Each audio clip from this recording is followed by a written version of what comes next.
இவர் அந்த பில்டிங்கே அந்த பொண்ணு கிட்ட காதல சொன்ன மாதிரி வேற ஒரு இந்தியாவில செய்ய முடியாது அப்படின்ற ஒரு மீமை பார்த்தேன். ஆனா இவர் செஞ்ச ஒரு விஷயத்த வேற ஒரு இந்தியாவிலே செய்ய முடியாது. அப்படி இவர் என்ன பண்ணாரு டீட்டெயிலா சொல்றேன். தசரத் மஞ்சி அப்படின்ற இவர் பீகார்ல உள்ள கெக்லூர் அப்படின்ற அந்த வில்லேஜ்ல 1934 பிறகுறாரு. இவர் ஒரு விவசாயியா இருக்காரு. இவருடைய வைஃபான பல்குணா தேவி 1959 இவர் வயல்ல வேலை செஞ்சுட்டு இருக்கப்ப சாப்பாடு எடுத்துட்டு வேகமா ஓடி வந்துட்டு இருக்காங்க. அப்படி ஓடி வரப்ப ஒரு கல்லு தடுக்கி இவங்க கீழே விழுந்துருக்காங்க. விழுந்த உடனே பயங்கரமா அவங்களுக்கு அடிபட்டு அடிப்பட்ட உடனே அவர் தசரத் மஞ்சி அங்க இருந்து ஓடி வந்து பார்த்து என்னமா ஆச்சு அப்படின்னு கேட்கிறாரு. பயங்கரமா அடிபட்டு இருக்கு. உடனே மாட்டு வண்டியில அரேஞ்ச் பண்ணி பக்கத்துல இருக்க டவுனுக்கு கூட்டிட்டு போறாங்க.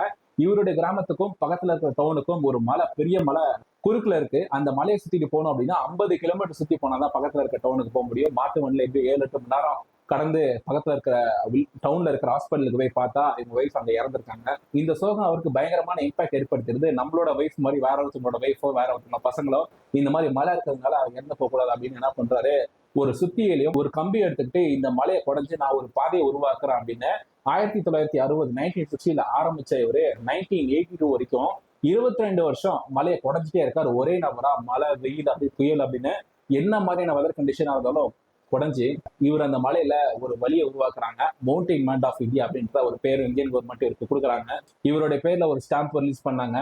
2007 இவர் இறந்து போயிட்டாரு. 2007 இவர் கேன்சர்னால இறந்து போயிடுறாங்க. ஸ்டேட் ஆனர் படி துப்பாக்கிலாம் முழங்க இவருடைய இறுதி ஊர்வலத்தை செஞ்சு வச்சாங்க பீகார் கவர்மெண்ட் இவர் செஞ்ச சாதனைக்காக.